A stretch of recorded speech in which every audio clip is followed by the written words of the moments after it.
त्या कार्यकर्तृत्वावर वंदन करून तमाम बौद्धांची मातृत्वासाठी बुद्धिस्ट सोसायटी ऑफ इंडिया केंद्रीय अध्यक्ष आदरणीय माओपंथिका नीरज आंबेडकर यांच्या अष्टवर्षीय चालल्या कार्यकर्तृत्वावर वंदन करून प्रामुख्याने आजच्या या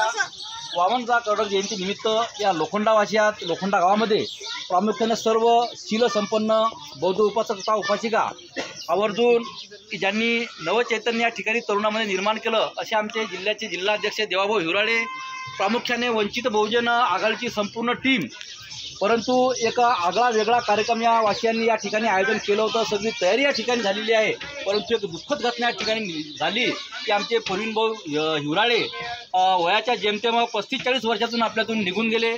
खूप मोठं दुःख असल्यामुळे आपण या ठिकाणी हा कार्यक्रम या ठिकाणी म्हणजे त्याला थांबण्याचं स्वरूप आपण या ठिकाणी देत आहोत। मी विनंती करतो सर्वांना की आपण सामूहिक सर्वांनी या ठिकाणी प्रवीणभाऊ हिवराळे यांना शेवटची श्रद्धांजली आपण या ठिकाणी